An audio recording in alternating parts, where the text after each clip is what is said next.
This is the North Georgia Life Podcast. Embrace life where you live.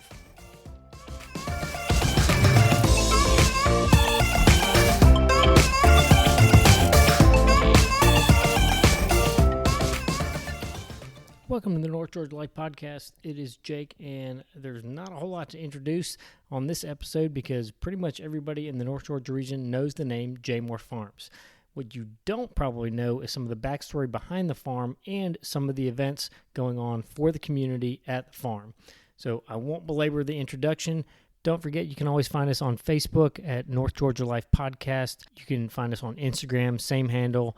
And if you have any suggestions for future episodes or questions, you can email us at northgeorgialifepodcast@gmail.com. Welcome to the North Georgia Life Podcast. My name is Jake, and one of the goals that we have on the podcast is to give you a look behind the scenes, if you will, at some of the North Georgia staples, as I call them. So some of the things that you have likely been to, you most certainly have been by, or you know where they're at, but you probably don't know a whole lot about them. And we are at one of those staples today. Jaemor Farms is a name that most of us in the North Georgia area know. Many of us have been to, but most of us honestly don't know a whole lot about. And not only do we not know about the kind of the backstory, but we also don't know a whole lot about what they have as far as community events, involvement, activities, and things like that. I'll just give you my personal kind of level of ignorance. So before I got in touch with Jaemor and got scheduled to come here, we had come for my wife loves boiled peanuts. So the boiled peanuts are a go-to when we stop by. The fried pies, which we all know and love. And then the seasonal fruit. And some of us know there's a corn maze here in the fall. And a lot of us, that's kind of like our level of engagement or involvement. But there is a whole lot more here for your family, for your kids, if you've got a significant other, or if you just like to plan something that is maybe outside the box or a little different for your department or your work people. So there's a lot of stuff here for everybody year-round, and we are here with Caroline Llewellyn. Caroline is the agritourism and marketing coordinator for the property here. With that as a means of introduction, Caroline, welcome. Yeah, thanks, Jake. Excited to chat with you. Tell us a little bit about where you're from. Yeah, so I did grow up in Commerce, Georgia, so not 30 minutes from Jaemor. Mm-hmm. Did grow up involved in the ag industry, but my parents have a livestock-related farm versus produce. So when I started working for the Eccles family several years ago, I learned very quickly that, you leave the gate open at my parents' farm, the cattle can get out, but you leave the gate open at Jaemor and the people come in. So we learned real quick the difference. In fact, I think my boss, Drew Eccles, and I had that conversation one of my very first days of work here. So, it's been a lot of fun, and it is a lot of fun working daily for this family and just telling their story of who and what Jaemor is. I want to get to the story from a layman's perspective. Cattle farming easier or produce farming easier? Or neither one of them's easy? Neither one of them's easy. There's a saying that I read not too long ago that says to most people it's just dirt, but to a farmer it's potential. So neither's easy. They just have different ups and downs. Yeah. So you grew up in Commerce. You went to UGA. I did. And then where'd you go after UGA? Yeah. So went to Georgia. Thought I was going to be a teacher of agriculture at a local middle or high school until I student taught, and so decided that wasn't for me. I'm very grateful for those educators, though, that are working in our communities. But I went to grad school at Texas A&M and got a master's degree, essentially in marketing, but it was through their College of Agriculture. So my dad likes to joke that not only can I teach cows, I could talk to cows. But the truth of the matter is in my position today, it's partially education with consumers and our customers. But then, of course, as marketing coordinator, I handle all social media and websites. So if anyone's listening and you've been told, oh, you'll never use your degree, I may be the only person you ever hear that says, yes, you can. But I am living proof that sometimes what you study in college can become your career. Yeah, yeah. And so you've been here at Jaemor for how long now? I'm going into my 7th fall, so I'm count things in peach seasons and corn mazes. But joined the team here at Jaemor in June of 2013. Okay. Can you give us a little bit of the history of how, because most people that are in, I would say if you've been in the North Georgia region for the last decade or two, the property you know as Jaemor now, you think was always Jaemor, but that's not the case. Yeah, absolutely. So the family's farm here started in 1912. So wow. It at that time let's talk about them in generations, if you will. So the original generation of Eccles had peaches here in Lula. Sometimes folks get confused about our address and say, well, your address says Alto. Well, we claim Lula. You can say that it's the LA area, Lower Alto or Lula Alto. But regardless, here in the northeast corner of Hall County, the family's farm started growing peaches in 1912. So as it passed down from generation to generation, certainly everybody kind of added their own spin or their own piece of land. Where Jaemor Farm Market sits today, right off 985 Highway 365, that piece of property was purchased in the late 1950s, early 1960s by the third generation Jimmy Eccles. And at that time, it was, just like folks today, why are you expanding your farm? You're crazy. What about the debt? What about the overhead? And he just had a vision. He got that 60 years ago. Yes. Yeah. And so... and at that time, we were known as Eccles Orchards.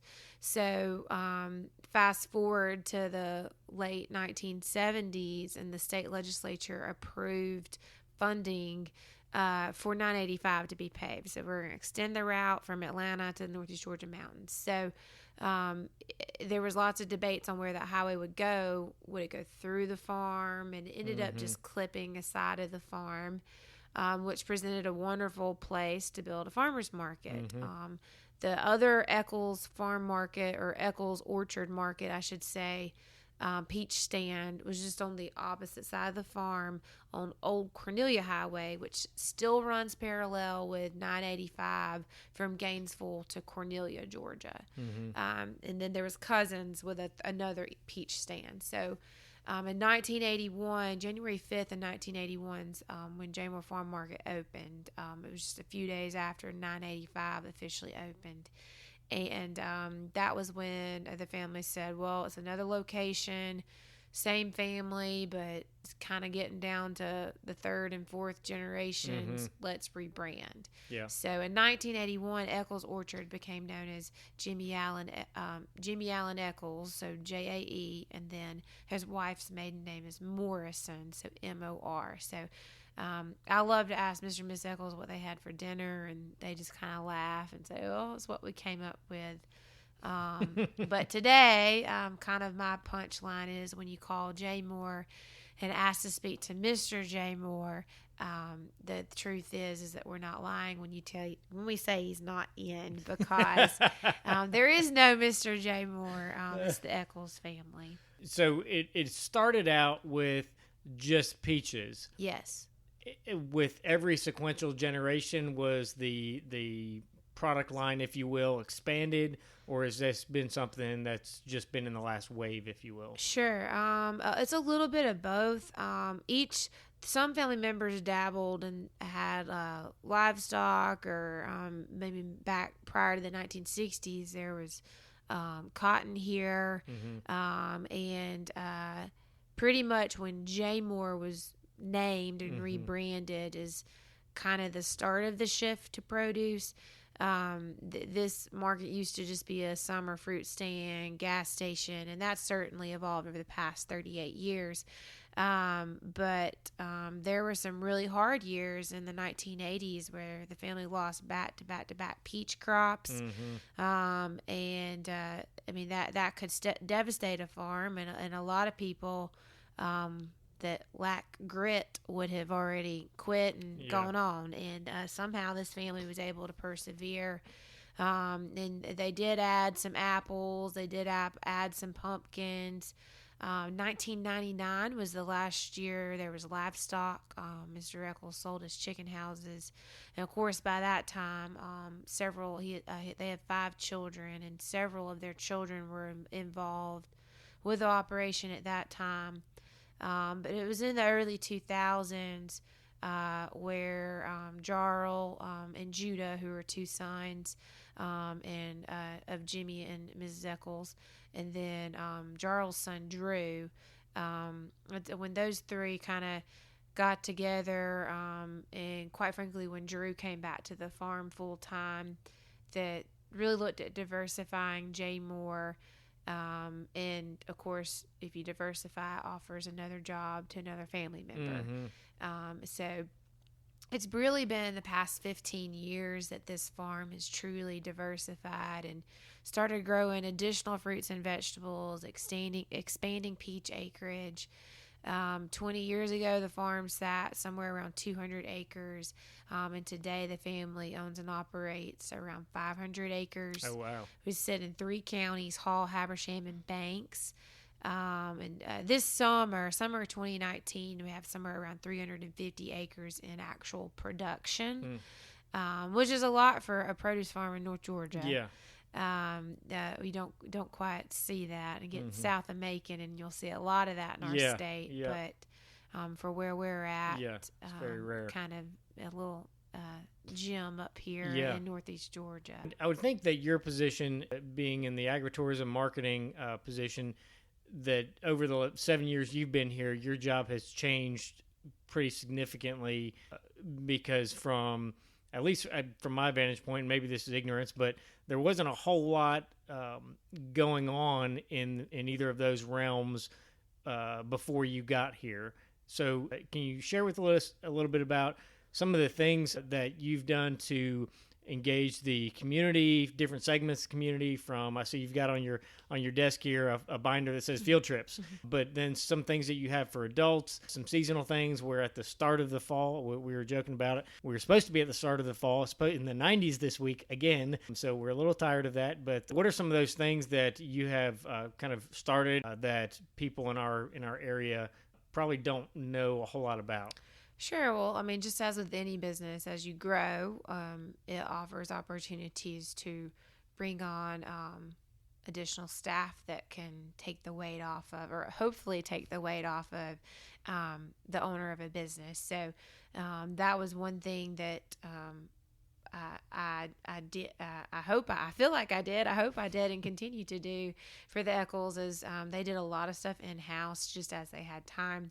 But my job became handling the majority of marketing when I came on board, and then originally focusing on the school field trip program and our fall corn maze. So we started out by just revamping. Yes, quantity, of course, in any business is important, but quality at Jaemor is this family's focus. So revamped our school field trip program just to make sure that it could meet the needs of school systems when they look at an educational experience outside of the classroom, and making sure that the experience would cover the standards that for their curriculum. And then with our fall corn maze, just continuing, and we work on this every year, but how do we make it more family friendly? This is a family farm. It is this family's farm plan to continue that. The sixth generation, you'll start seeing, you've started to see some of them working in the farmers market during the summers. So that generation has a vision to continue the farm as their moms and dads have. So that's how we want an experience at the corn maze to feel. That was kind of the original focus. And then as we started working on the quality of these events, at that time was also, and still is today, this local grown food, that just a little random ag fact that most generations today are somewhere between 3 and 5 generations removed from the farm. So this experience to get outside and see where your food is grown, and certainly not to bash anyone that is active vlogging or blogging, but there's so much misinformation on our food. So the family really saw a good educational opportunity. So we started hosting 2 annual U-Pick days, a strawberry day in May, usually the first Saturday in May, and then a U-Pick peach day the last Saturday in July, first Saturday in August, just depending on how the calendar fell. To answer that question of, can we do U-Pick? Can we get on the farm? We want to know who you are. Unfortunately, we're just not set up to do a daily U-Pick with those crops. But that kind of started helping meet that demand. So when those were a big hit, we did start offering more U-Pick opportunities with pumpkins in the fall. And in 2019, we'll have daily U-Pick pumpkins pretty much the entire month of October. It's like October 4th through the 27th. So just as folks have asked, we've certainly diversified those agritourism opportunities. Added a spring field trip program. We used to just have a fall program. But then for adults, you asked, what do we do for adults? I know some people think this is crazy, but don't knock it until you come. We do a fall and a spring date night on the farm. Just a nice dinner, catered dinner on the farm that will let you come out and have fun at the corn maze or go strawberry picking without 1,000 other people with you. So those events have become really fun to do as a staff, as a team member, just because of the one-on-one interaction with our customers. But I do think that our customers really just enjoy doing something different. Yeah. When you were sharing about that before, we're all, especially in this day and age, it's like we all have so much going on. If you haven't, been on a date with your significant other or your spouse or whatever in a while, I don't say it's easy, because it's like none of it's easy. But you just go to the whatever chain restaurant is that's close by that you get in, you get out in time for the babysitter or whatever. But for something like this, I mean, this is a different experience. It's unique. It's not every week, so it's something that if you know that you have an opportunity to plan up to it, that kind of takes some of the stress and the last minute jumbling around off of your plate, and you can plan with the babysitter, a couple weeks out. When you share that with me, I'm like, oh, this is like we're gonna come to this, because one, we've never been on anything like this, but two, just to be able to kind of have some time away at a place that's, nearby. Jaemor is 30 minutes or less for most of the North Georgia region. And it's a beautiful property, so you can't lose.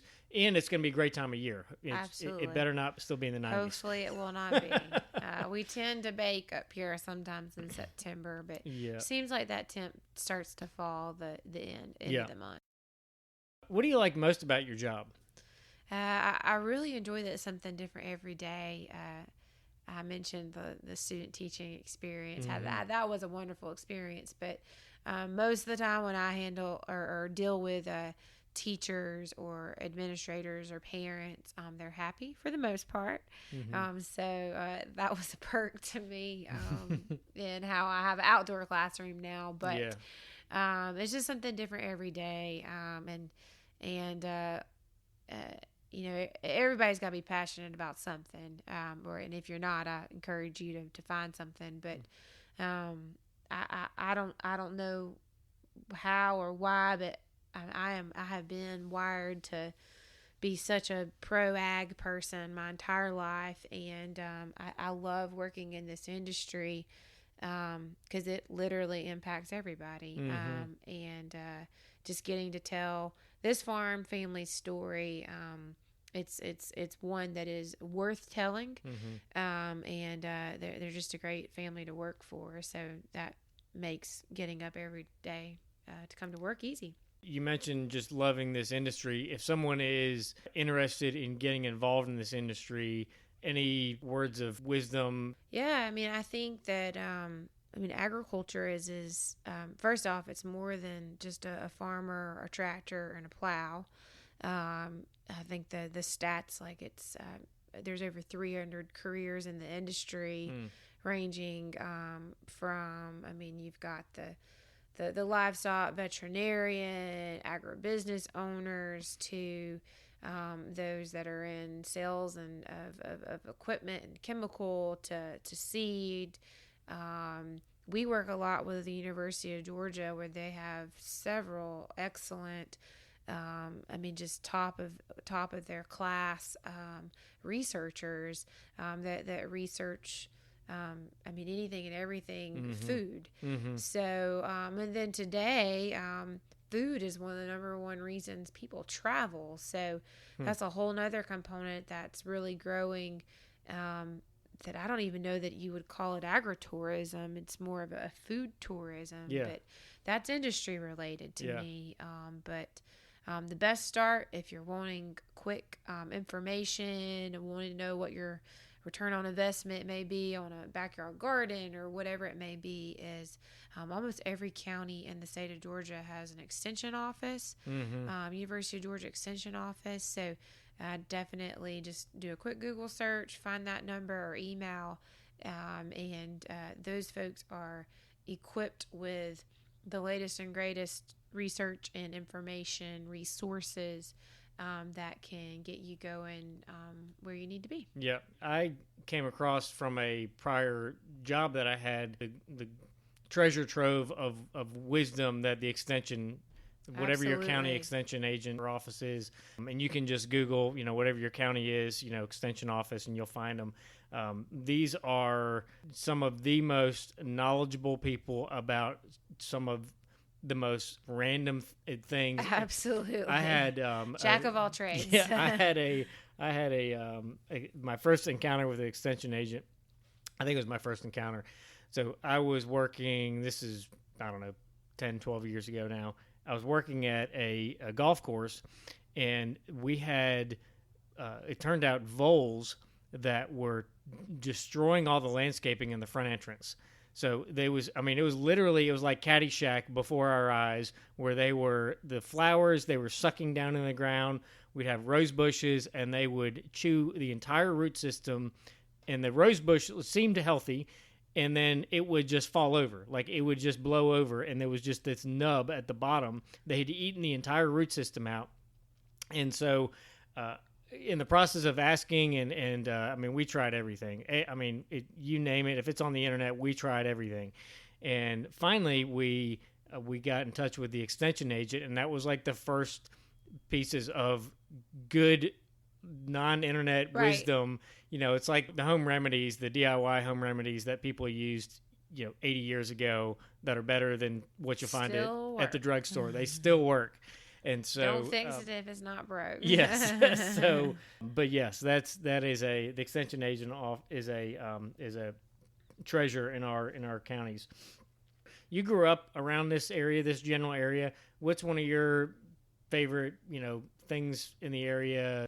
Oh gosh. I did growing up close to Athens, and as an alumni of the university, I always love a good trip to Athens. But as I've gotten older, have really enjoyed learning more of the history and of Northeast Georgia, and that's something that I think your podcast is getting to highlight and focus on. But each little town in North Georgia it is worth a Saturday afternoon drive too. Yeah. So whether it's, one of the mountain fairs or, I mean, if you're into the wineries, going in and visit those, as those seem to kind of popped up everywhere. Or I love supporting local restaurants. Nothing against my chains, because I like those too. But just finding the local family owned and run place, whether it's Two Dog in Gainesville or Stew and Q in Baldwin, or wherever you are. Those are the two closest to Jaemor that come to my mind. But just having those experiences, I think I'm at that point where I'd rather have an experience than to have stuff. Yes. So. Yep. I 100% agree. You mentioned some of the like the date night and the you pick. Are all those things on your website? Is that on social media? Where do you publish that for people who are wanting that information? So all of the above. So we do post all of the activities and events and details on our website, jaemorfarms.com. And then we are pretty active on Facebook, Instagram, and Twitter. So if you are on any of those three platforms, would certainly ask for a follow or a like, and that's where we post those events. We do have a satellite farmers market in Commerce that's 6 years old, so it's off 980. I'm sorry, we're off 985 here at the farm. That market's off 85, exit 149, near the tanker outlet. So there's information about that market. And then usually in the summer months we host several what we call pop-up markets. So if you can't come to us, we'll come to you is kind of our tagline with that. But we've been working with a couple of hospital systems, health systems that promote healthy living, healthy lifestyle, eating habits. And they reached out to us, wanted to have a weekly farmers market. So depending on what day of the week it is, determines if we're at Northeast Georgia, Gainesville, or if we're at their Brazelton campus or their campus in Barrow County, in Winder. We've also worked with Piedmont Athens Regional and then Northside Forsyth. So details on where we could be just for a pop-up market, much less an event, all those can be found on social media or our website. Okay. And your website is Jaemor Farms.com. Okay. Gonna wrap up here in just a second, but I like to do something we call lightning round towards the end, which has nothing to do with anything. It's just fun question time. So I've titled this one, "ARP We Done Yet?" ARP is being AARP, so you know how this has something to do with old folks, which I feel like I'm old. The more people I talk to, and the more people that have no reference to things that I knew or saw or watched growing up, the more I'm like, oh my gosh, it's happening. So which legendary musical group would you be more surprised seeing an AARP booth in the concourse at their concert? The Rolling Stones or the Beach Boys? The Beach Boys. I would probably agree. But both, every time I hear that they're out, touring again, I'm like, how? How many prescriptions can they possibly be on to still be touring? So we're at the start of the fall. Like I said, we kind of hope September, the date night weekend, or when is that event? September 27th. The 27th. Reservations required for that? They are required. We do have a wait list. You do already. That's definitely awesome. Reach out. And the question's always like, well, hold a second when it'll sell out. Well, we wait until the last Friday night of September for the temperature to drop. And then the corn maze is open to the general public every Friday night in October. Okay. So unfortunately, we can't host a second one unless it was on like a random Tuesday. Right. But it's always something that we talk about. We've just never done. So here's to 2020. And our spring date night is usually like the Friday night, but like after Mother's Day. I don't think the date's set yet. But, okay. Definitely reach out just through our website. You can fill out the contact form it comes straight to me. And then if I have a table open up, I can let you know. And the corn maze is open to the public only certain times? Yes. So starting September 14th, we're open Saturday and Sundays through the end of September. And then we're open daily October 4th through the 27th. So if you're on fall break and need something to do on a random Tuesday, the 4th through the 27th of October, we're open. And then we'll be open one additional weekend, the 2nd and the 3rd of November. Okay. But the last day the maze is open is November 3rd. But all the hours and times and ticket prices are all on our website. Okay. That's what I was going to ask. All the times for those dates and everything on the website. Yep. Okay. Well, Caroline, I know you got a lot going on, especially this time of year. So with that, we will wrap up and appreciate your time. Yeah. Thanks, Jake.